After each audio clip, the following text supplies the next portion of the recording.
والکرم علیہ وبارک وسلم۔ اور جو ہماری مائیں بہنیں جو احباب مفتی محمد عمیر قادری صاحب کو بہت ہی پسند کرتے ہیں اور اپنے اپنے گھروں پر اپنے اہل و عیال کے ساتھ اس پروگرام کو بہت سماعت فرماتے ہیں، ان سے بھی التماس ہے کہ وہ ہمارے پیج سوشل میڈیا پر نثاری آفیشیل کو لائک بھی کریں اور شیئر بھی کریں، تاکہ آپ کے ساتھ اور لوگوں کو بھی اس کی آگاہی ہو جائے کہ جامع مسجد مصطفیٰ ولایت آباد نمبر 1 پاک کالونی کراچی میں ہر اتوار کو بعد نماز ظہر درس قرآن مجید و فرقان حمید ہوتا ہے، اور انتظامیہ کی کاوشوں سے الحمدللہ اس پروگرام کو اور جو بھی پروگرام مسجد میں ہوتے ہیں ان کو لائیو نشر کیا جاتا ہے، اور لوگوں کو اس کی آگاہی دیں، اس کو شیئر کریں تاکہ اور لوگ بھی اس سے مستفیض ہو سکیں اور دین متین کا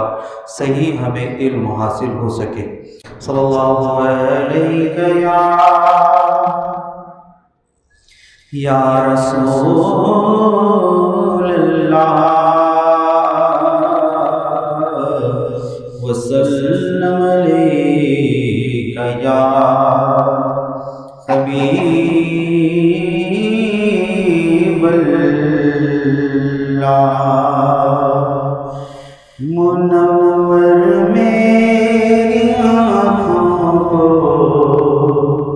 میرے شمس و ضحیٰ کر دے، منور میری آنکھوں کو میرے شمس و ضحیٰ کر دے، منور میری آنکھوں کو میرے شمس و ضحیٰ کر دے، غموں کی دھوپ میں وہ سایہ زلف گتا کر دے، غموں کی دھوپ میں وہ سایہ زلف گتا کر دے، منور میری آنکھوں کو میرے شمس و ضحیٰ کر دے۔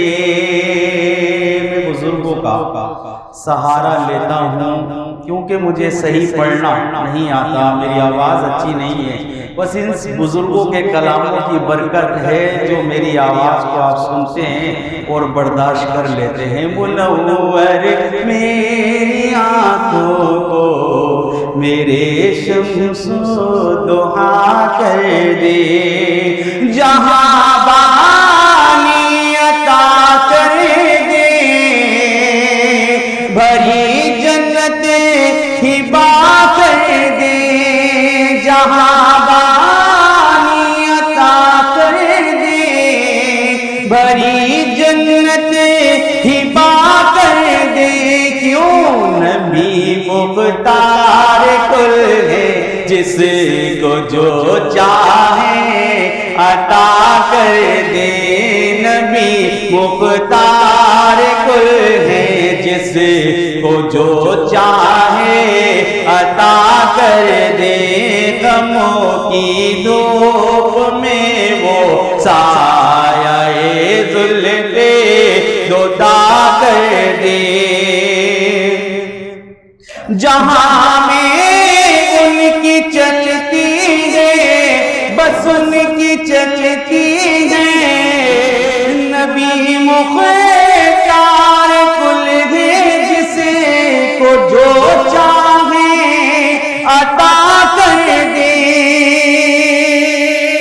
جہاں میں ان کی چلتی ہے بس ان کی چلتی ہے، وہ دم میں کیا سے کیا کر دے، جہاں میں ان کی چلتی ہے وہ دم میں کیا سے کیا کر دے، زمین کو آسماں کر دے، ثریا کو سرا کر دے، زمین کو آسماں کر دے، ثریا کو سرا کر دے۔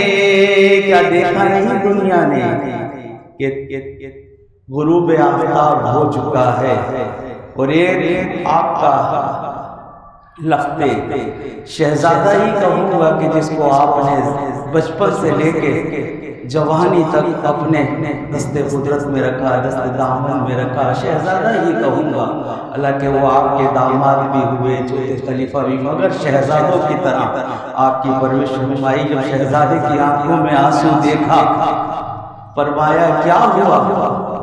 تو حضور نماز قضا ہو رہی ہے، آپ نے سورج کو حکم دیا، وہ شب دن میں ڈھل گیا، جہاں میں ان کی چلتی ہے وہ دم کیا سے کیا کر دے، زمین کو آسماں کر دے، سوریا کو سرا کر دے، نبی مختار کل ہے، جس کو جو چاہے عطا کر دے، اور فضا میں اڑنے والے نہ اترائے ندا کر دے، فضا میں اڑنے والے نہ اترائے ندا کر دے، وہ جب چاہے جسے چاہے اسے فرما روا کر دے۔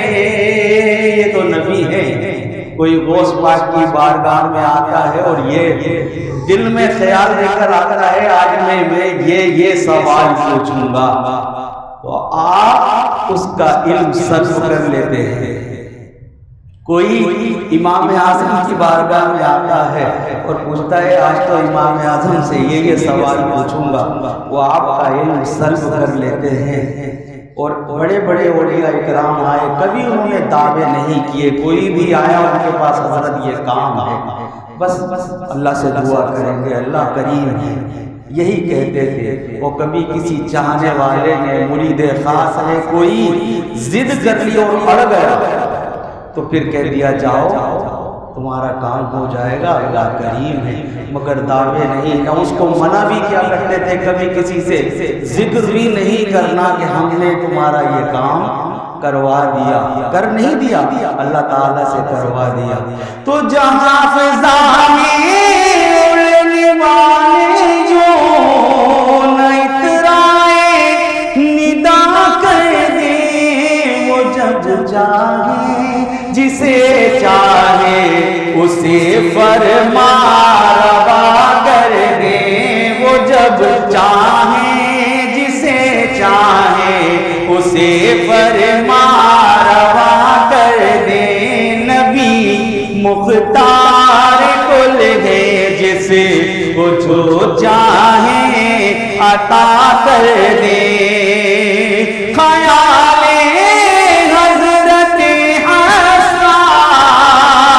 ہم محفل سجاتے ہیں، خیال حضرت حسا سے ہم محفل سجاتے ہیں، کمی رہ جائے تو پوری، کمی رہ جائے تو پوری، بریلی کے رضا کر دے، کمی رہ جائے تو پوری، بریلی کے رضا کر دے۔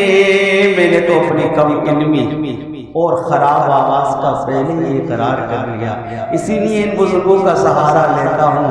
کوئی کمی رہ جائے تو پوری، بریلی کے رضا کر دے، نبی مختار کل ہے، جس کو جو چاہے عطا کر دے۔ مجھے کیا فکر گوخ ہے، میرے یار ہے وہ یار، ہمیں کیا فکر گوخ ہے، میرے یار ہے وہ یار، بلاؤں کو میری جو خود گرفتار بلا کر دے، گرفتار بلا کر دے، گرفتار بلا کر دے، بلاؤں کو میری جو خود گرفتار بنا کر دے، منور میری آنکھوں کو میرے شمس و ضحیٰ کر دے۔ اور یہ وہ ہیں کہ جو مبالغہ آرائی سے کام نہیں لیتے۔ کیوں؟ شہزادے کس کے ہیں؟ امام اہل سنت شاہ احمد رضا خان فاضل بریلوی کے ہیں۔ کوئی اور شاعر آج کا ہو تو آپ کہہ سکتے ہیں ارے بھائی بڑی بات کہہ دی مبالغہ آرائی سے، مگر یہ تو وہ ہیں جو شہزادے اہل سنت ہیں۔ تمنا دل اشرف بس اتنی ہے سر کوثر، تمنا دل آسی بس اتنی ہے سر کوثر، جب آقا جام کوثر دے، جب آقا جام کوثر دے، لب اقدس لگا کر دے، تمنا دل اشرف بس اتنی سر کوثر، جب آقا جام کوثر دے۔ یہ تو یقین ہے کہ سرکار جام کوثر دیں گے، مگر امید کتنی بڑی ہے، جب آقا جام کوثر دے، لب اقدس لگا کر دے، تمنا دل انور، تمنا دل آسی بس اتنی ہے سر کوثر، جب آقا جام کوثر دے، لب اقدس لگا کر دے، جب آقا جام کوثر دے، لب اقدس لگا کر دے، نبی مختار کل ہے جسے کو جو چاہے عطا کر دے۔ اللہ تعالیٰ کا احسان عظیم ہے کہ اللہ تعالیٰ نے ہمیں اپنے پیارے اور اپنے پیارے محبوب علیہ السلام کا عشق عطا فرما دیا۔ اللہ تعالیٰ سے دعا ہے کہ مرتے دم تک ہم آقا دو جہاں صلی اللہ علیہ وسلم کے یوں ہی گیت گاتے اور سنتے رہیں۔ یہ حقیقت ہے کہ نعت خواں جتنی ہی بڑی اچھی نعتیں پڑھ لے، کتنی اچھی اس کی آواز ہو، مگر وہ ایک عالم دین کی برابری نہیں کر سکتا، کیونکہ یہ وہ علماء ہوتے ہیں کہ جو ہر لمحہ نعت گو شاعر کی بھی اور نعت خواں کی بھی رہنمائی کرتے ہیں۔ اللہ تعالیٰ سے دعا ہے کہ ان علماء کی مجلس میں ہمیں زیادہ سے زیادہ بیٹھنے کی توفیق عطا فرمائے اور ان کا زیادہ سے زیادہ ہمیں قرب عطا فرمائے۔ یہی وہ علماء اکرام ہوں گے کہ ساری نعمتیں جنت میں ملنے کے بعد بھی ہم ان کے علماء کے گرد گھوم رہے ہوں گے کہ علماء اکرام بتائیے کہ اب ہم کیا مانگیں، اب ہم اللہ تعالیٰ سے کون سی نعمت چاہیں۔ تو اللہ تعالیٰ ہم سب کو علماء کی عزت کرنے کی توفیق عطا فرمائے، ان کی زیادہ سے زیادہ صحبت اختیار کرنے کی توفیق عطا فرمائے، ان کا زیادہ سے زیادہ احترام اور اکرام کرنے کی توفیق عطا فرمائے۔ کبھی یہ ہمارے دل میں آ جاتا ہے، ذہن میں آ جاتا ہے کہ اس عالم نے یہ بات یوں کہی، اس عالم نے یہ بات یوں کہی، بھائی بہت ساری کتب ہیں، بہت سارے معاملات ہیں، علماء میں اختلاف ہوتا ہے، وہ علماء کے اندر رہنے دیں۔ آپ جس کی پیروی، جس کی عزت کر رہے ہیں، اس کی بات کو مانیں اور اس کی بات کو حق مان کر اسے تسلیم کریں اور آگے نکلنے کی کوشش کریں، علماء سے پیچھے نہ رہیں، علماء کے ساتھ ساتھ چلنے کی کوشش کریں اور علماء سے آگے بڑھنے کی بھی کوشش نہ کریں کہ یا حضرت یہ آپ سے آج یہ غلطی نہیں۔ اس سے اگر کبھی ایسا ہو کہ کسی عالم نے کوئی اور بات کہی، آپ اس عالم سے کچھ اور بات سن رہے ہیں، اس سے الگ لے کر چلے جائیں، حضرت میں نے فلاں مجلس میں یہ بات سنی تھی، آپ میری تصحیح فرما دیں، انشاءاللہ مجھے امید ہے وہ عالم اس عالم کی بات کو نہیں کاٹے گا، وہ کہا حضرت انہوں نے بھی صحیح فرمایا تھا، میں نے بھی صحیح عرض کیا ہے، بس دونوں کے کہنے کا انداز کچھ جدا ہے۔ نعروں سے استقبال کیجئے، نعرہ تکبیر، نعرہ تکبیر، نعرہ رسالت، نعرہ حیدری، نعرہ غوثیہ۔ علماء اعوذ باللہ من الشیطان الرجیم، بسم اللہ الرحمن الرحیم، سبحانک لا علم لنا الا ما علمتنا انک انت العلیم الحکیم۔ الحمد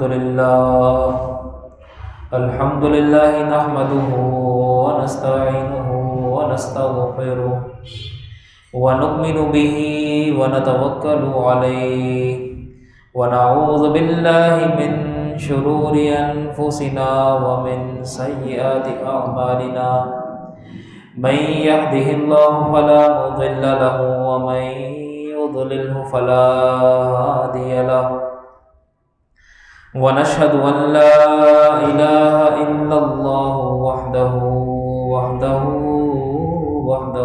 لا شريك له، ونشهد أن سيدنا ومولانا محمد صلى الله عليه وسلم قال الله تبارك وتعالى في القرآن العظيم وفرقان المجيد، وَإِمَّا نُرِيَنَّكَ بَعْضَ الَّذِي نَعِدُهُمْ أَوْ نَتَوَفَّيَنَّكَ فَإِلَيْنَا مَرْجِعُهُمْ ثُمَّ اللَّهُ شَهِيدٌ عَلَى مَا يَفْعَلُونَ۔ إِنَّ اللَّهَ وَمَلَائِكَتَهُ يُصَلُّونَ عَلَى النَّبِيِّ يَا أَيُّهَا الَّذِينَ آمَنُوا صَلُّوا عَلَيْهِ وَسَلِّمُوا تَسْلِيمًا۔ اللهم صل على سيدنا ونبينا وشفيعنا وكريمنا وحبيبنا ومحبوبنا وعزيزنا وسندنا ومولانا محمد معدن الجود والكرم وآله وبارك وسلم صلاة وسلام عليك يا خاتم النبيين۔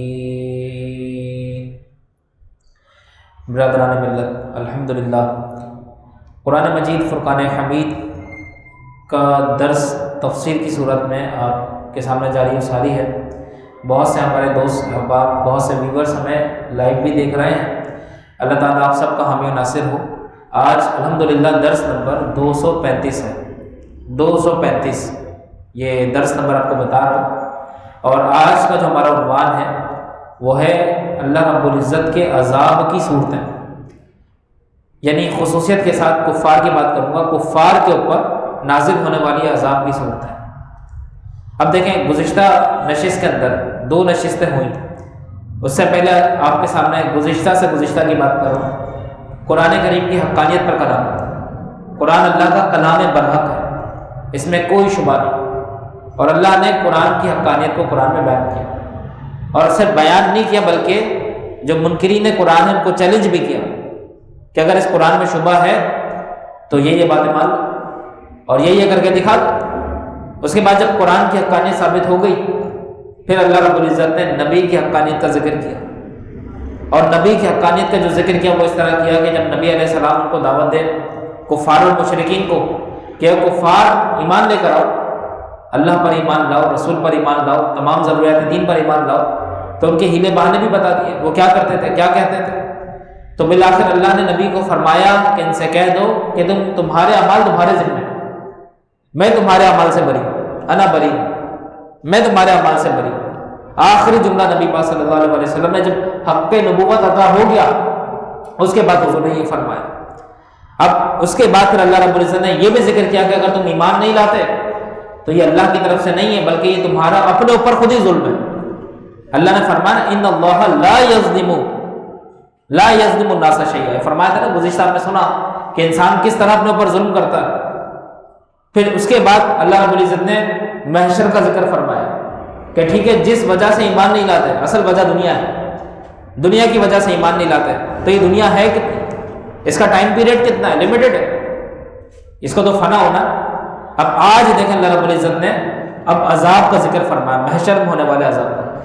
اللہ فرماتا وَإِمَّا نُرِيَنَّكَ بَعْضَ الَّذِي نَعِدُهُمْ أَوْ نَتَوَفَّيَنَّكَ فَإِلَيْنَا مَرْجِعُهُمْ ثُمَّ اللَّهُ شَهِيدٌ عَلَى مَا يَفْعَلُونَ. قرآن کریم کی آیت ہے. قرآن سننا بھی تو ثواب ہے نا. تو جب میں قرآن کے جو ورڈز پڑھتا ہوں نا، الفاظ عربک کے اندر، اس کو غور سے سنا کریں اور خود اپنے فہم سے غور کرا کریں اس میں بات کیا بیان ہوگی، پھر آپ کو مزہ آئے. تفسیر سننے کے بھی اصول ہوتے ہیں، صرف تفسیر پڑھنے کے بیان کرنے کے اصول نہیں ہے.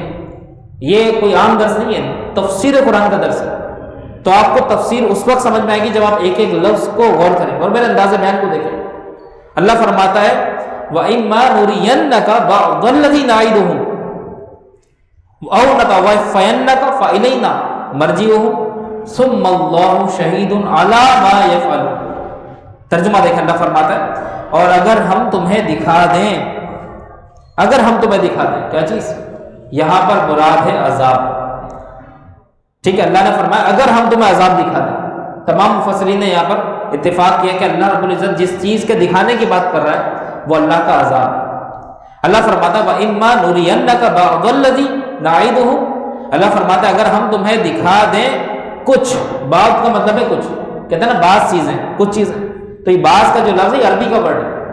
تو اللہ نے فرمایا اگر ہم تمہیں اپنے عذاب کو کچھ حصہ دکھا دیں، پورا عذاب دکھانے کی بات نہیں ہو رہی.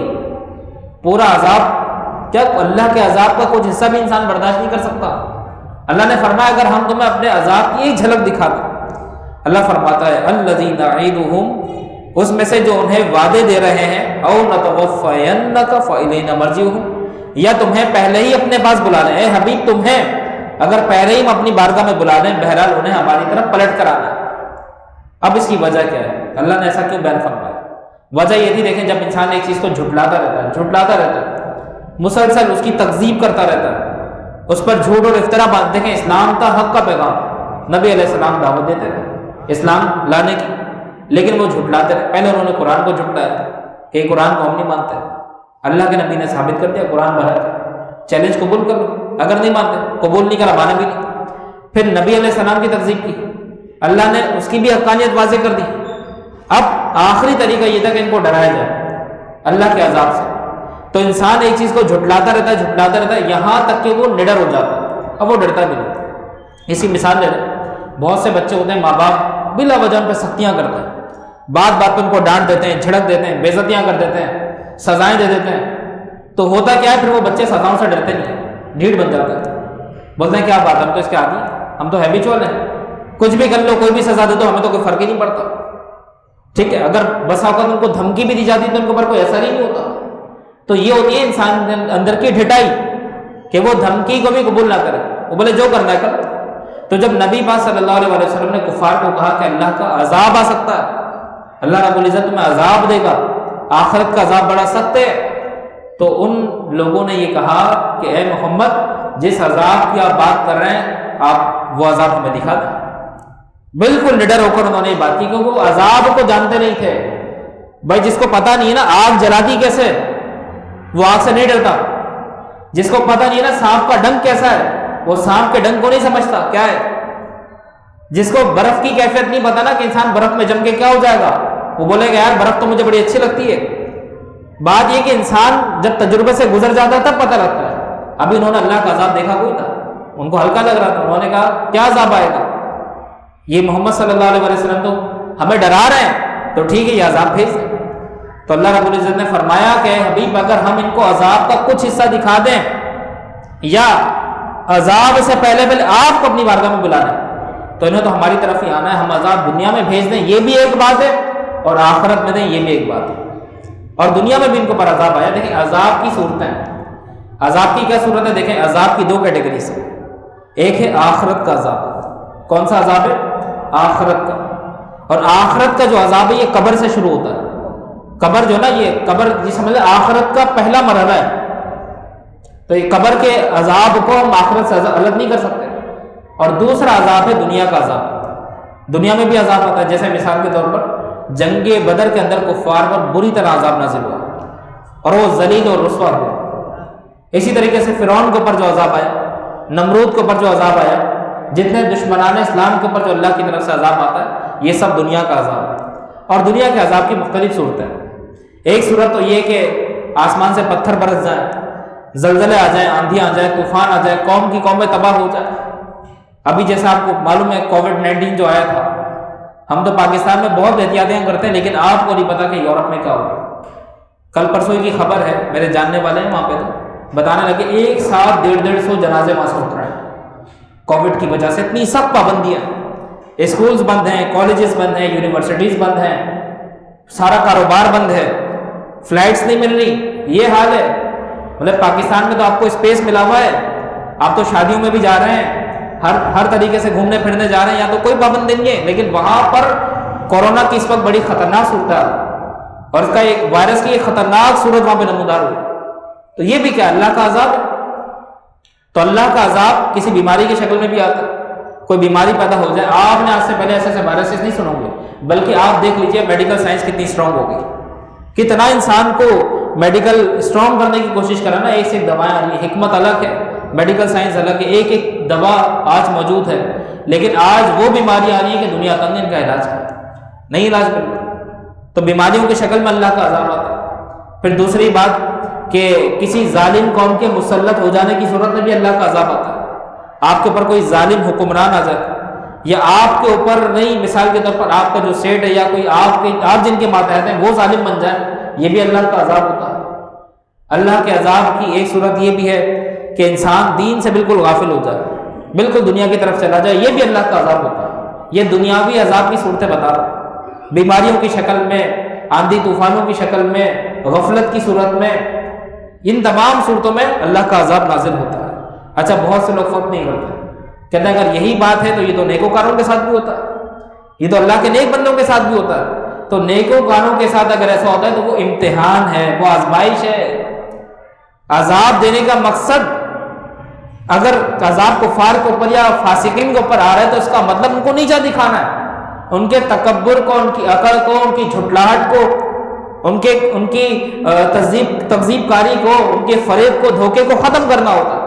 لیکن اگر کوئی بہت نیک شخص ہے، کوئی 5 وقتہ نمازی بھی ہے، تہجد گزار بھی ہے، قرآن بھی پابندی سے پڑھتا ہے، کوئی خلاف شرع کام نہیں کرتا، وہ بھی امتحانات میں رہتا ہے، تو اس کے اوپر یہ اللہ کا عذاب نہیں بلکہ یہ بلندی درجات کے اوپر ہے.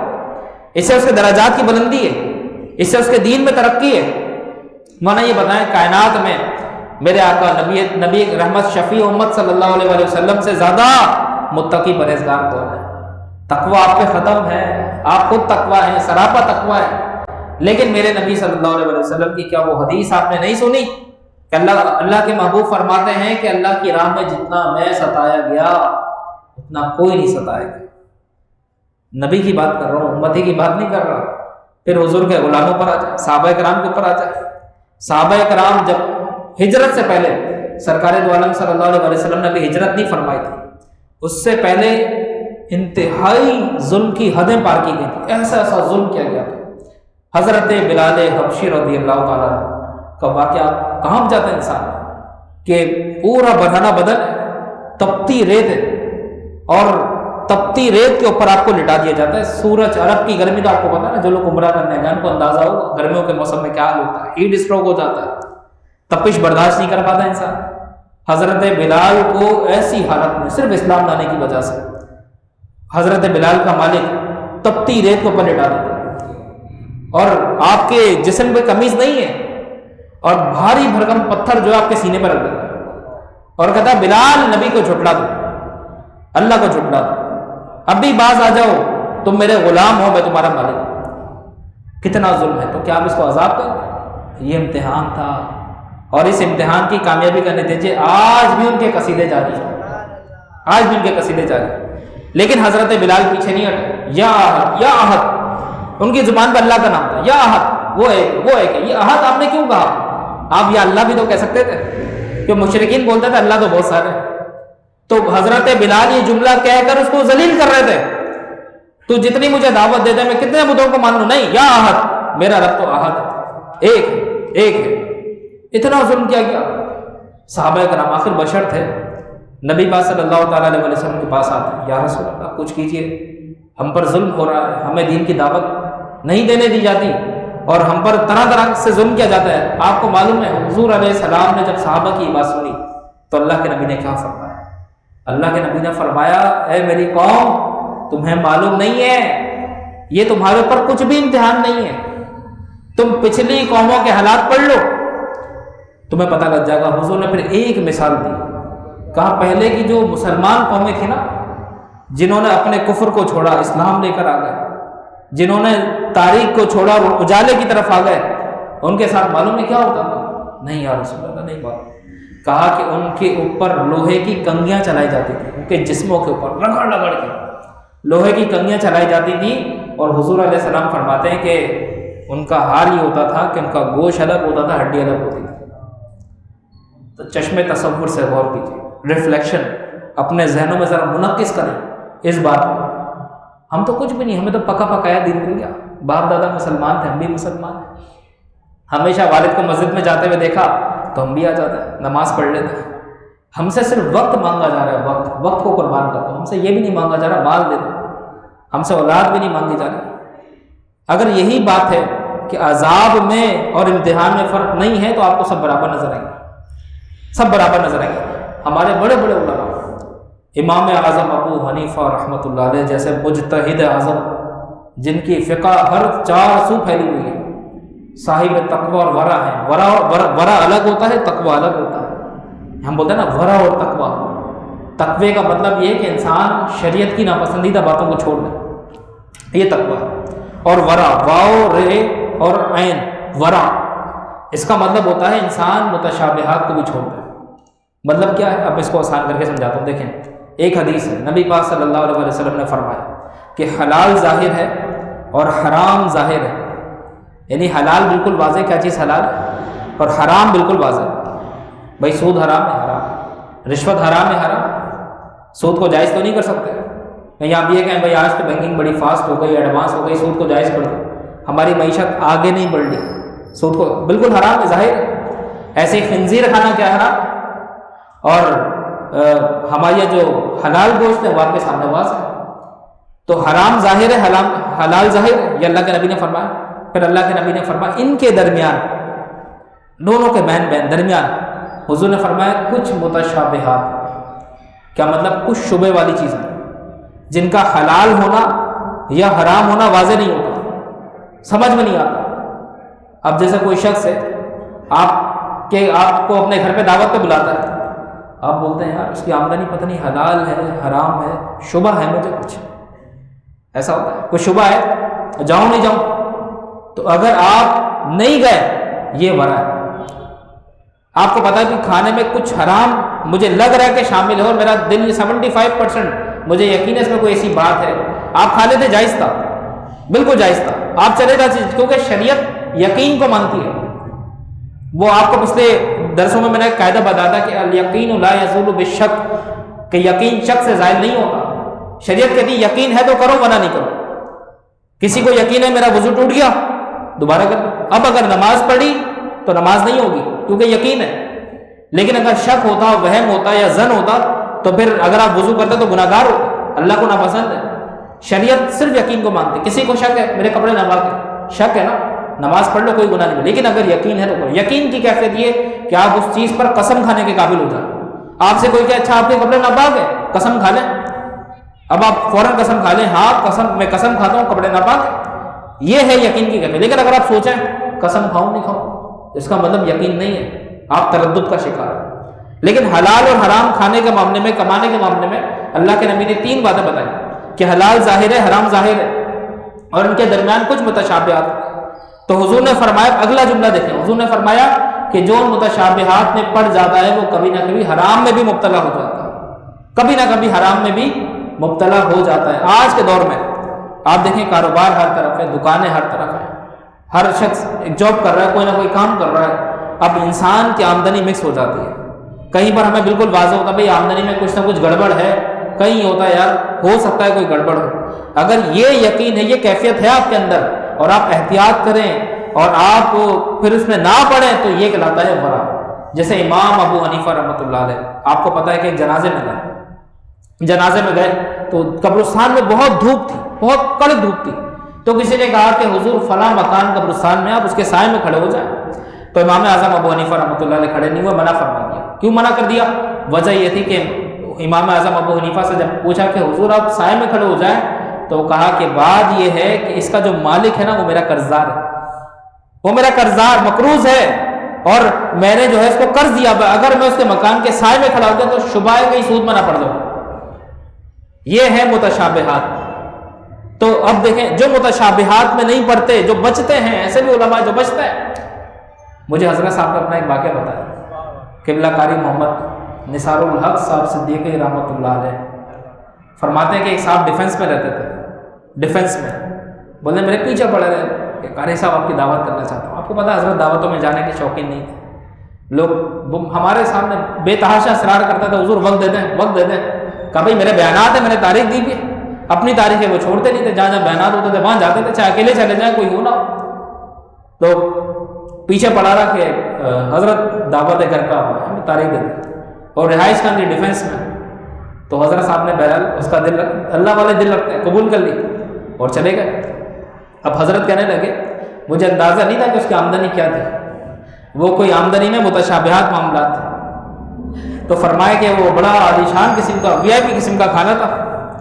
اب میں نے کھا لیا اور کھانے کے بعد پتہ لگا کہ وہ بھائی آمدنی میں گڑبڑ ہے، 100% حرام نہیں ہے لیکن گڑبڑ والے معاملات ہیں۔ بولے بس مجھے پتہ لگا جیسے ہی گھر پہ آیا مجھے کہو گے سارا کھانا باہر آ گیا، ایسی وومٹنگ ہوئی ہے، سارا کھانا بالکل ایسا لگ رہا تھا میرا پیٹ خالی ہو گیا۔ پھر میں نے دوبارہ کے کھانا کھایا۔ تو ایسے بھی اللہ والے ہوتے ہیں کہ حرام چیز یا متشابہ چیز ان کے پیٹ میں اترتی نہیں ہے، وہ باہر آ جاتی ہے، کھانا ہضم ہی نہیں ہوتا۔ ایسے بھی ہوتے ہیں جو لوگ اپنے آپ کو بچاتے ہیں ان چیزوں سے، تو اللہ تعالیٰ بھی محفوظ رکھتا ہے۔ لیکن اب سوال یہ کہ آپ ہیں مفتی صاحب، آپ نے تو بڑا مشکل قاعدہ بتا دیا، آپ کہاں جائیں، ہم تو کسی شادی میں نہیں جا سکتے، آپ نے تو سارے دروازے بند کر دیے۔ تو بھائی بات یہ ہے کہ میں اللہ والوں کی باتیں کر رہا ہوں، ورع کی بات کر رہا ہوں۔ آپ صرف تقوی اختیار کریں، اور تقوی بھی نہیں فتویٰ اختیار کر لیں، کم از کم فتویٰ اختیار کر لیں۔ دو چیز ہوتی ہے نا، تقوی الگ ہوتا ہے، فتویٰ الگ ہوتا ہے۔ تو آپ صرف فتویٰ اختیار کر لیں، آپ کی نجات اسی میں۔ لیکن ہاں اگر آپ چاہتے ہیں عملی طور پر عملی میدان میں اللہ کا خاص قرب حاصل کرنا چاہتے ہیں تو تب یہ آپ چیزیں اختیار کریں، تب کر لیں، ورنہ جب تک آپ کو اتنا یقین نہ ہو کہ بھائی جس کے گھر میں دعوت کھانے جا رہا ہوں واقعی اس میں حرام ہے، جب تک یقین نہیں ہے آپ کے لیے جائز ہے، جب تک، ورنہ تو کسی پہ الزام ہو جائے گا کہ اگر آپ نہ جائیں، یہ تو الزام والی بات ہو جائے گی۔ تو آپ کے لیے صرف اتنا ہے کہ فتویٰ اختیار کریں، باقی دو چیز الگ ہیں، تقویٰ الگ ہے، فتویٰ الگ۔ یہ پروگرام نمبر 234 ہے، ٹھیک ہے، یہ میں آپ کو اصلاح کر دیتا ہوں۔ اچھا دوسری بات میں نے آپ کو بتایا کہ اللہ کے نبی نے فرمایا حلال ظاہر ہے اور حرام ظاہر ہے، اور دونوں کے درمیان کچھ متشابہات ہیں، تو جو ان متشابہات میں پڑ جاتا ہے کبھی نہ کبھی حرام میں بھی مبتلا ہو جاتا ہے۔ تو متشابہات سے بچانا اپنے آپ کو تقویٰ۔ تو بات چل رہی تھی عذاب کے اوپر کہ اللہ رب العزت کا عذاب کتنی صورتوں میں نازل ہوتا ہے۔ ایک یہ بھی عذاب ہے کہ انسان حرام میں مبتلا ہو جائے، سارے ناجائز کام کرے، اور اس سے بھی بڑا عذاب یہ ہے کہ حرام میں مبتلا ہونے کے بعد پھر اس کو حرام نہ مانے۔ جیسے بہت سارے بینکرز ہوتے ہیں، بولتے ہیں سود کہاں سے حرام ہے۔ ایک صاحب کہنے لگے کہ بھائی پہلے کا جو سود تھا نا وہ لوگ مجبوری میں لیتے تھے، پہلے جو بندیوں کے پاس جو لوگ جاتے تھے نا وہ مجبوری میں جاتے تھے، آج تو لوگ شوق سے بینک کے پاس آتے ہیں اور یہ کہنا ہمیں سود دے دو، ہمیں ضرورت ہے۔ تو یہ کوئی ہیلا نہیں ہے، اللہ کے نبی نے سود کو مطلقاً حرام فرمایا، یہ کوئی ہیلا نہیں ہے۔ کہ دیکھیں سود حرام کیوں ہے، اس کی بہت ساری وجہ ہے۔ ایک وجہ اس کی یہ کہ اللہ رب العزت نے کاروبار میں اور محنت اور مشقت میں برکت رکھی ہے۔ بھائی اب ہاتھ پیر چلاؤ، انسان کاروبار کرنا چاہے تو کاروبار کرنے کے لیے اس کو پیسہ لگانا ہے نا، انویسٹمنٹ کرے گا۔ اب جب انویسٹمنٹ کرے گا تو اس کو رسک لینا پڑے گا، ہو سکتا ہے نفع ہو جائے، ہو سکتا ہے نقصان ہو جائے، دونوں چیزیں۔ محنت کرے گا تو نقصان بچا لے گا اپنا، نفع حاصل کر لے گا، لیکن سود میں نفع ہی نفع ہے۔ اگر میں کسی کو 1 لاکھ روپے دوں اور کہوں بھائی بدلے میں مجھے 1.5 لاکھ روپے دے دینا 3 مہینے بعد، تو میں بالکل بے فکر ہوں، مجھے پتا ہے پیسہ تو اضافی آنا ہے۔ اب جس کو میں نے قرضہ دیا، چاہے اس کے بچے بھوکے مریں، پیاسے مریں، اس کا گھر بک جائے، وہ بیچارہ سڑک پر آ جائے، فقیر ہو جائے، کنگال ہو جائے، مجھے اس سے غرض نہیں ہے، مجھے تو اپنے 50,000 روپے اضافی مل رہے ہیں۔ تو سود انسان کو حد حرام بناتا ہے، اور اگر یہی چیز معاشرے میں لاگو ہو جائے، بھائی ہر شخص کو پیسوں کی ضرورت ہے، تو اگر ہر شخص یہی کرنا شروع کر دے، آج مجھ سے 10,000 روپے لے لو، 15 مجھے واپس کر دینا، تو معاشرے کے اندر بدحالی آئے گی، معاشرے کے اندر قحط سالی آئے گی، امیر امیر سے امیر تر ہوتا جائے گا اور غریب غریب سے غریب تر ہوتا جائے گا۔ اور آج اسی کا خمیازہ ہم بھگت رہے ہیں۔ جو لوگ لینڈ لارڈ ہیں، جو لوگ جائیداد والے ہیں، وہ امیر سے امیر تر ہو رہے ہیں، اور ایک مزدور کی تنخواہ کیا ہے، وہ آپ کے سامنے ہے، وہ پورے دن محنت کرتا ہے، مشقت کرتا ہے، بس اتنا ہے کہ وہ پیٹ بھر کے کھا لیتا، بچتا کچھ بھی نہیں ہے۔ اپنی بیٹی کی جب اس کو شادی کرنی ہوتی ہے، اس کو ادھار لینا پڑتا ہے، قرضہ لینا پڑتا ہے، جہیز دینے کے لیے قرضہ لینا پڑتا ہے، لیکن امیر یہ ہے کہ اس کا بینک بیلنس خالی نہیں ہوتا، وہ چاہے جہاں پیسے اڑا دے۔ تو یہ ساری سود کی خباثت ہے کہ سود جو ہے انسان کو حد حرام بناتا ہے۔ اور پھر دوسری بات کہ اللہ تعالیٰ نے انسان کے اندر درد دل رکھا ہے، درد دل کے واسطے پیدا کیا انسان کو، ورنہ اطاعت کے لیے کچھ کم نہ تھی کرو میاں اقبال نے کہا، درد دل ہونا چاہیے۔ اگر میں کسی کو اس سوچ کے ساتھ پیسہ دوں کہ بھئی آج تمہیں 1 لاکھ روپے دے رہا ہوں، کل مجھے اس کا ڈبل واپس کر دینا 2 لاکھ، اور اگر ڈبل واپس نہیں کرے تو پینلٹی لگ جائے گی، پھر 2.5 ہو جائیں گے، تو میں اس شخص کا کبھی بھی ترقی اور کامیابی نہیں چاہوں گا۔ میں بولوں گا بیچارہ سود میں دبتا رہے، سرتا رہے، یہ مجھے واپس کرنے کے قابل نہ ہو، تاکہ پینلٹی لگتی رہے اور میں اسے دباتا رہوں، یہ غریب سے غریب پر ہوتا جائے، یہ ہمیشہ میرے قدموں میں آئے، میرے آگے جھکے، میری خوشامد کرے، اور زیادہ سے زیادہ دیر کرے واپس کرنے میں، تاکہ مجھے مال زیادہ ملے، نفع زیادہ ملے۔ تو اب بہت سارے ہوتے ہیں کہ سب سے بڑا عذاب یہ ہے کہ انسان حرام کو حرام نہ مانے۔ اگر موسیقی سن رہا ہے، میوزک حرام ہے، بالکل حرام۔ اب اس کی ڈیٹیل میں جانا نہیں چاہ لیکن میں آپ کو بتا دیتا ہوں، جو لوگ سننے کے عادی ہوتے ہیں وہ اس میں ہیلے بہانے کرتے ہیں۔ ٹی وی پہ ایک مشہور گلوکار ہے، وہ یہ جملہ کہہ رہا ہے بھائی میوزک تو اسلام میں جائز ہے۔ ارے بھائی کون سے مفتی ہو، کون سا عالم ہو، کہاں پڑھے میوزک جائز ہے؟ اب دلیل وہ کیا دے رہا ہے؟ دلیل دے رہا ہے کہ حضرت اسرافیل علیہ السلام جب سور پھونکیں گے، اب ذرا بیہودہ بات سنیں، وہ بولتا ہے کہ جب حضرت اسرافیل علیہ السلام جب سور پھونکیں گے تو وہ بھی تو میوزک ہے۔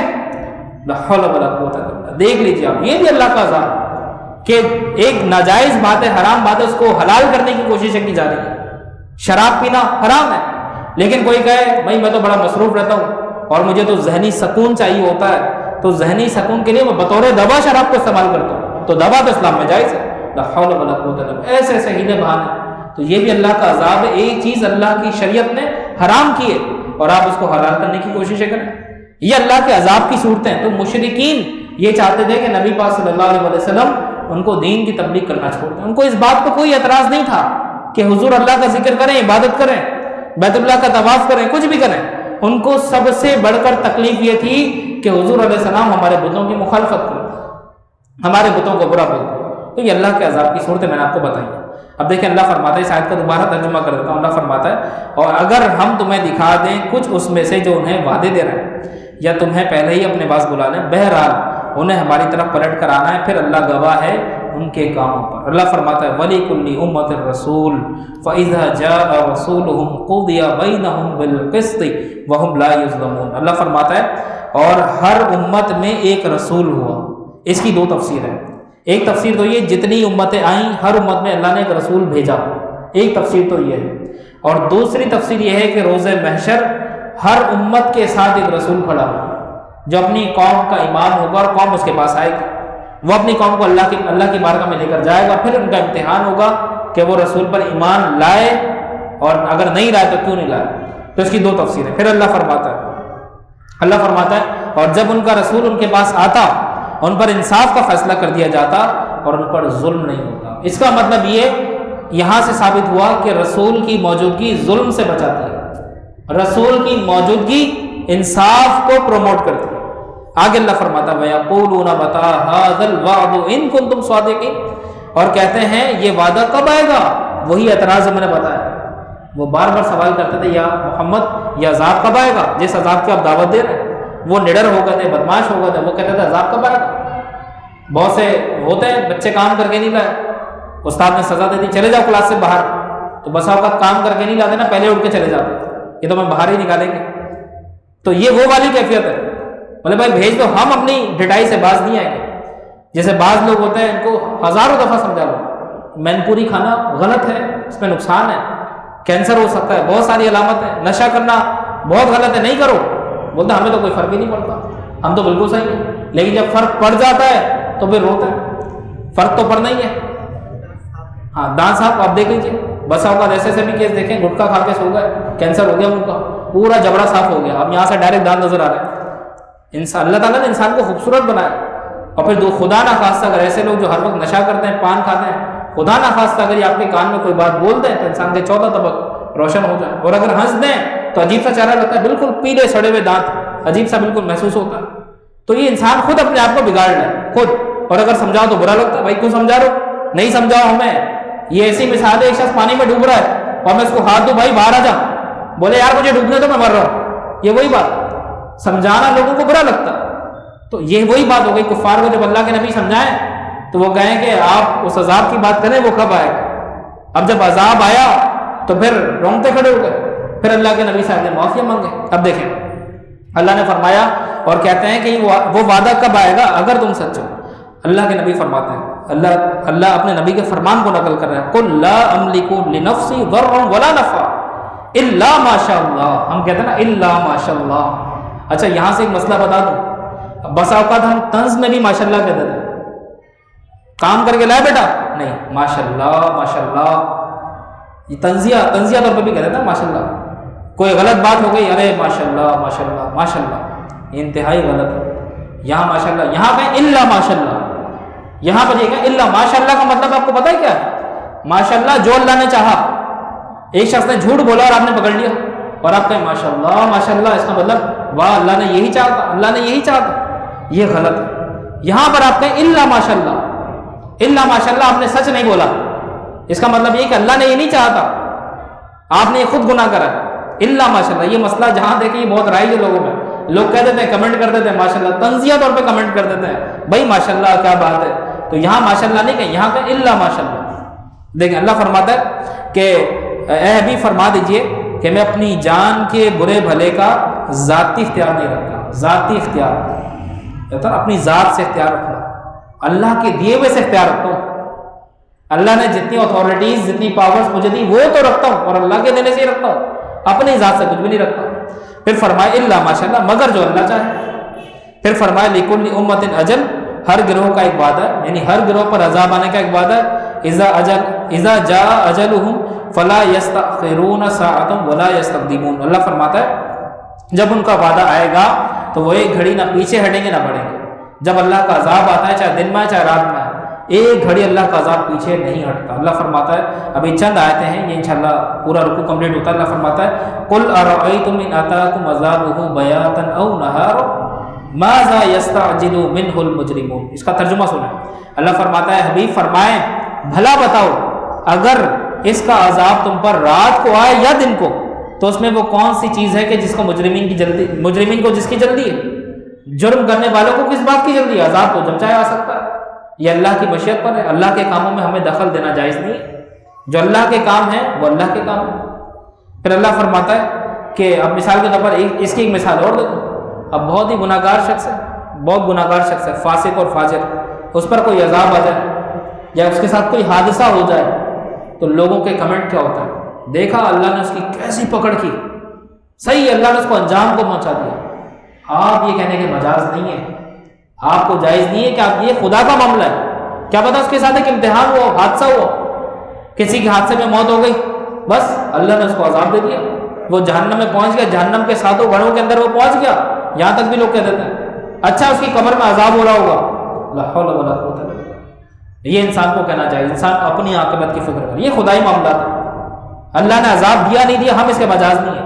ہاں اس کے عمل کی مخالفت کرنا میں جائز ہے، اس کا عمل غلط ہے، لیکن ایسے بھی کہ لوگوں کو دیکھا گیا کہ واقعی گناہ گار تھے لیکن ایک نے کہ اللہ کو ان کی اتنی پسند آئی ان کی نجات ہو گئی، ایسا بھی ہوتا ہے. تو یہ خدائی معاملات کے اندر دخل دینا جائز نہیں ہے. اللہ فرماتا ہے ثم اذا ما وقع آمنتم به الآن وقد كنتم به تستعجلون. تو کیا جب ہو پڑے گا اس وقت اس کا یقین کرو گے؟ جب عذاب آئے گا تب یقین کرو گے. وقد كنتم به تستعجلون، اب مانتے ہو، پہلے اس کی جلدی مچا رہے تھے. پھر یہی ہوگا جب عذاب آئے گا تو تب تو ماننا ہی ہے. جب اپنے اوپر پڑے گی تب تو مانیں گے، پھر یقین کر لیں گے، لیکن پہلے شور مچاتے رہے عذاب نہیں آیا، عذاب نہیں آیا۔ اللہ فرماتا ہے ثم قیل للذین ظلموا ذوقوا عذاب الخلد هل تجزون الا بما کنتم تکسبون۔ اللہ فرماتا ہے ثم کا مطلب پھر، ثم قیل للذین ظلموا، پھر ظالموں سے کہا جائے گا، قیل کہا جائے گا للذین ان لوگوں سے ظلموا جنہوں نے ظلم کیا، ذوقوا چکھو تم سب اب اس عذاب کا مزہ چکھو، عذاب الخلد یہ جو عذاب تم پر آئے اس کا مزہ چکھو۔ اب ان سے سوال ہوگا هل تجزون الا بما کنتم تکسبون، یہ حل جو آتا نا حل یہ سوال کے لیے آتا ہے۔ اللہ فرماتا ہے کہ کچھ بدلہ نہ ملے گا مگر وہی جو تم کماتے ہو، یہ وہی بات ہے کہ تمہیں بدلہ مل گیا۔ هل جزاء الاحسان الا الاحسان، اللہ نے فرمانا احسان کا بدلہ احسان ہے۔